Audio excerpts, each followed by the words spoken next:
Hello, Jan here with my first C++ game. The task was to create an ASCII game which included loops, arrays, structs, pointers, function, and random functions. First off, I will show the game in the console, and I will run through some of the interesting codes snippets in the program. So let's compile it, and here we have the introduction screen. First off, the game I have created is a dungeon game.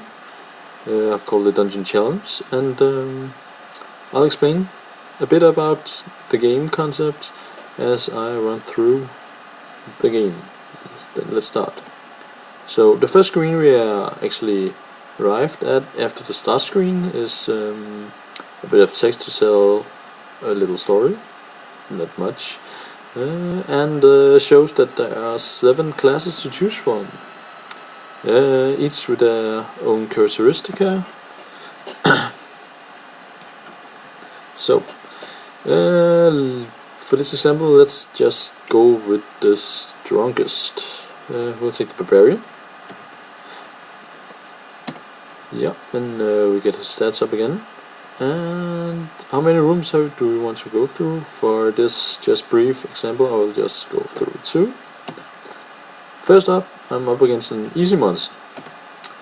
And basically it's just 2 dice rolling against each other and checking if my dice is higher than the monster's. If so, I'll actually hit.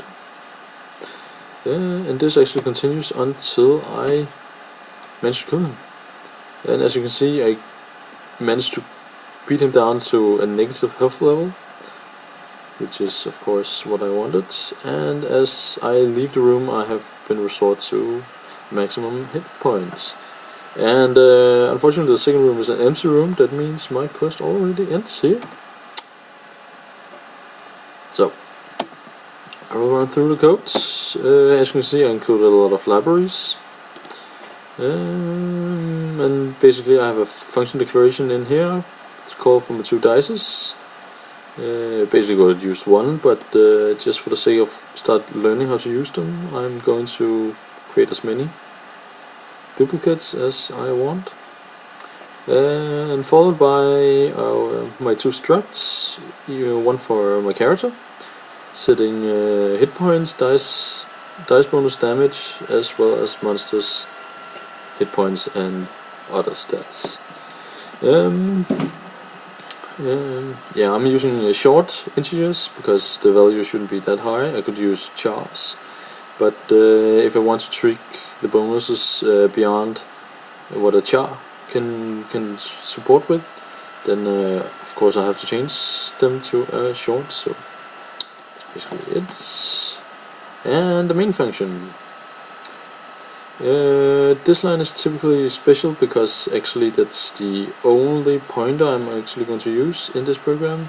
To be honest, I'm only using this pointer is only included like this and used later on, basically because I had to. Nothing more. We haven't learned about the classes or linked lists yet, so we don't have to. We won't be able to work with that any time soon. As you might have noticed, the introductory scene had this evil looking guy, demon, in front of it. This is basically just a lot of C out and asterisks that created. Took a while. And basically another special line is the underscore get. It's actually an old C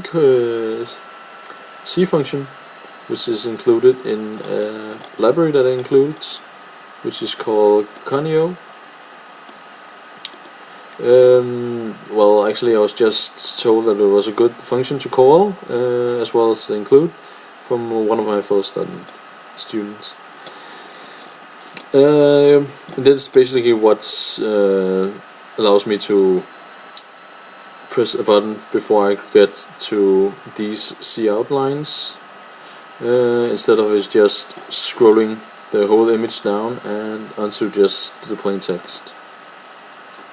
So hero class is actually based on a do while loop, and within that have a switch case that checks for different cases for each key pressed. And it's basically just in these cases sets the hero hit points when the character has been selected, and thus making everyone different, as you can see. Scrolling down a bit fast so you can see our default, which is just saying please choose one. I can show that in when I'm actually done. And this if condition checks if the case or the key pressed is actually, or at least the CN for it, checks that if W has been taken, it's basically going to say it's true, and then it should break. Or some of the others have been chosen, it should break out of the while loop and just continue on with the code. But if any key presses is not one of those that I have designed or designated for my cases, the while loop should continue as long until I actually choose the right letter. And the letters are luckily already available for the player at the beginning in different COUts, so they should get an idea of what letter you should choose, as well as look at the class first letter literally. So that covers that one, and here we actually, this is also important because we are creating an unsigned short array size, because I don't want to have negative level of tangent size. Short because I actually have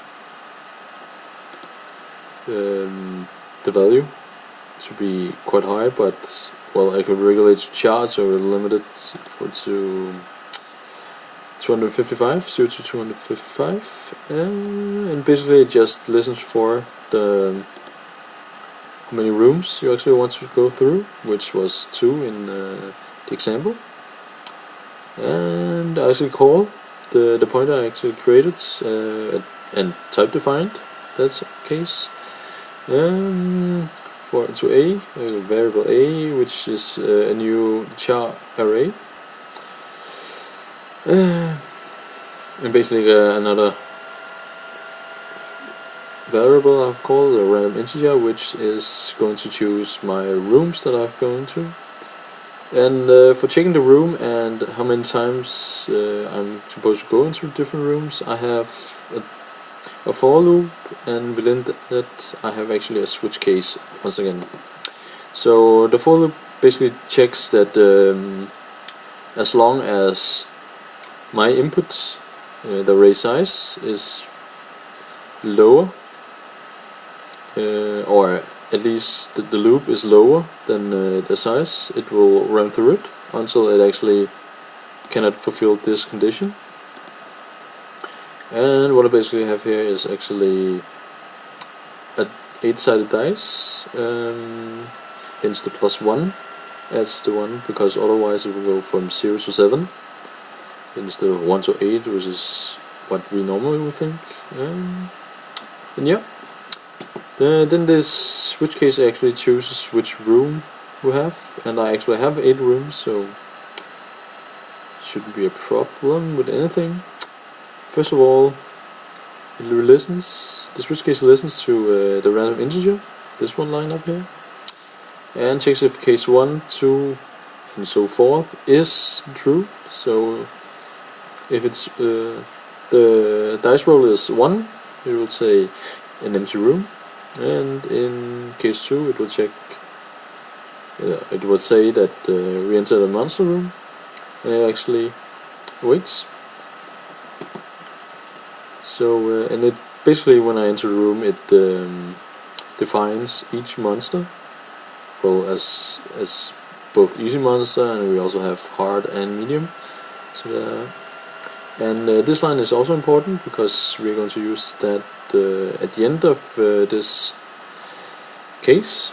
This is temporary hit points, as it probably makes sense that we're actually storing a value here. and at the end of the this case actually resets the hero hit points to be its maximum value, which 10 hit points actually contains. And then comes the combat. It's actually the same one for everybody else, so it's not much to say about it. It's a while loop that runs as long as the combat actually runs, or in this case we'll just set it to how many times,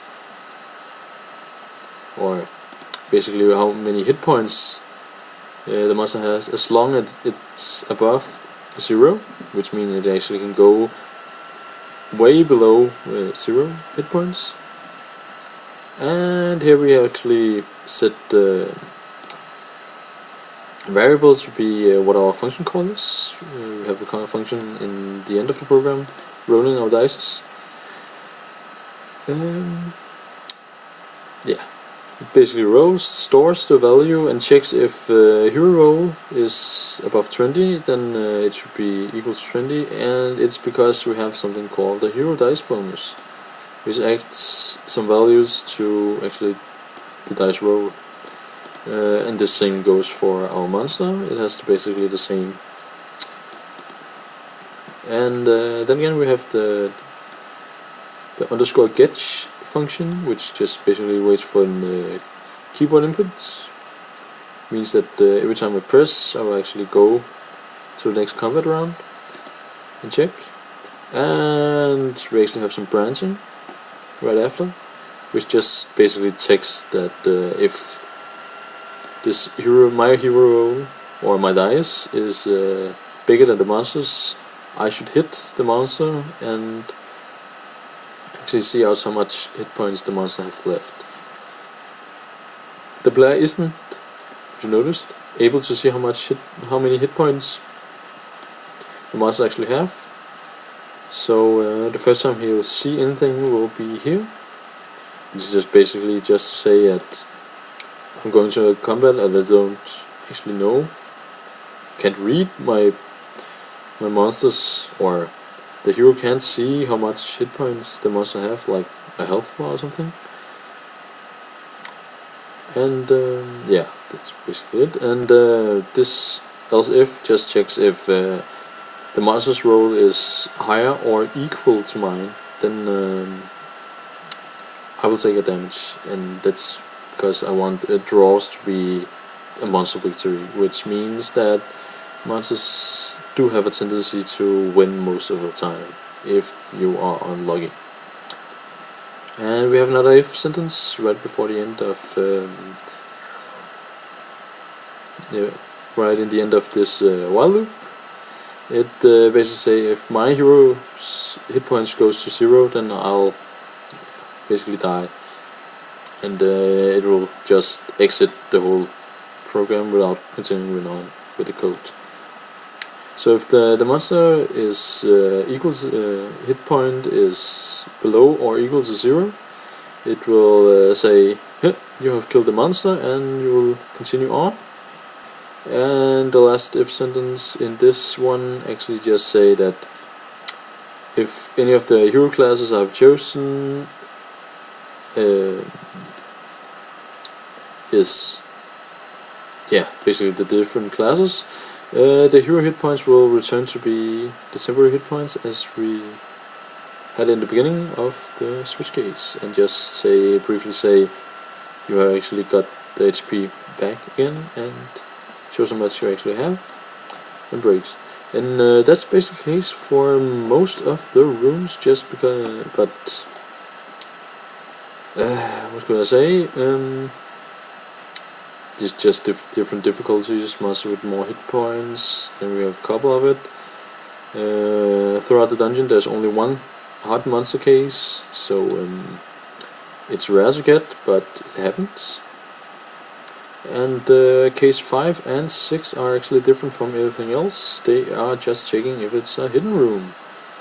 And each one given either a health power up or damage power up.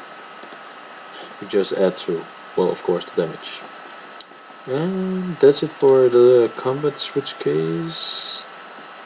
And that's the end of the main function. There's nothing more special about it, other than I actually have my last functions that defines my dice rolls, keeping as short integers. Could have done chars, but yeah, probably would have been better with chars, since the value never goes beyond 20. So, and that's basically just two functions for each dice roll, basically just so I can actually call them at different times. And that's basically it. So just to return to the pointer, it's just creating an array, using that array to check my for loop, and otherwise there's nothing more actually. You can try to run the game again. There we go, and here we go. You see the start screen again. Test. We'll run with the barbarian. Take 8 rooms. First room, empty room. Encounter the monster.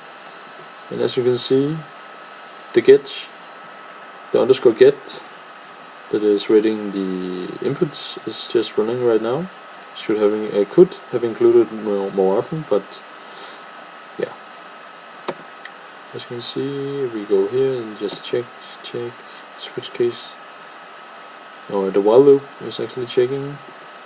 As you can see, I still have a lot of hit points left, and I actually killed the monster, and I entered a hidden room right after, giving me a boost in HP. Oh, a medium monster. Let's see if we can handle that. He starts hitting me. Oh, he's lucky. And there, I got it.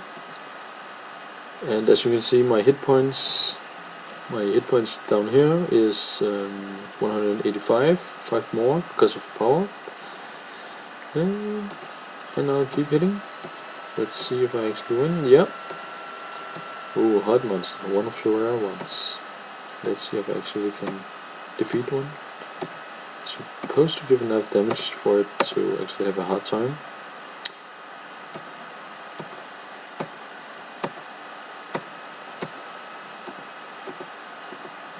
Yeah, I actually beat it. Oh, even more monsters. Just run fast through it. And yeah, maybe too fast, but I got the power up and in the end, and that basically ends it. So that's it for my game. I would like to thank some of our group members for actually kicking ourselves into shape and actually doing something. I also like to thank people doing ASCII art, because now I know how hard it is creating this guy. So yeah, that's it. The end.